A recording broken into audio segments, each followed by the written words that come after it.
Sikki julata, sikki julata, Zawi ajangata, aligwata tukaguma, Mawetu jungo adanyago e manguma.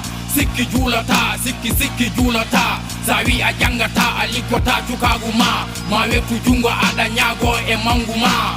Yo, bandam hetto tandam, mi hala makko wonde yitam, sabu lewele ɓerɗe ko haltude, neɗɗo dañiranno waɗu sorum sakitana ɗum. Ɗo bandam, andu yummo ko rokko waja, baba ko rokko waja, kono so sembe ma rokkima wajatama, sagata so heeɓi cellale hakkille, heeɓi hunde hop, sabu cella woni afongalu, heddi ko golle keɓa Allah ina wawi rokkudema tumbo ko hebbinde kayma waɗi, ko seeɗe mi maaya hay hunde heɓata, ko gonga Allah ina wawi arskide mo tampani dañal, kono mi hersoni dadiro dañal, ɗum waɗi talatongol moƴata, kada jawdi keɓɗa e warñande ma, ina dagmi ina dagi yo.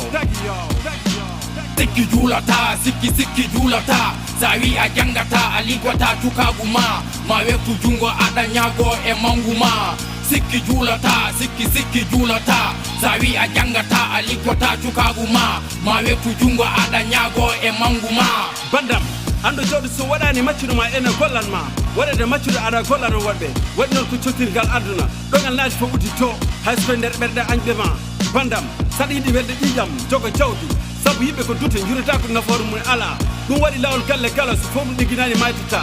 A yejjiti fulɓe enen mbiya, sukaɓe gallo gigui to mbaɗi koye keseji tenkoɓe, waɗi noon ko jawdi, so ngala sutima e galle gille mbiya woppata kam ɗo, so basal natiri damal gille jattiri henol ɗum takki.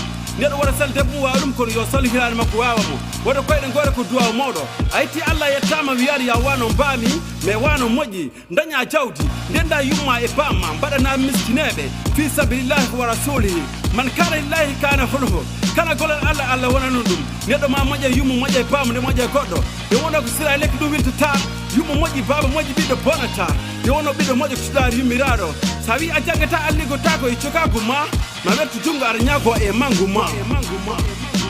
Sikki julata, Zawi ajangata, aligwata tukaguma, Mawetu jungo adanyago e manguma. Sikki julata, Zawi ajangata, aligwata tukaguma, Mawetu jungo adanyago e manguma. Aha, Ze Haspe, groupe Hetto Pama, Hamadou Dia, aka Hetto Pama, featuring Mbewdi Kerezi. Alright.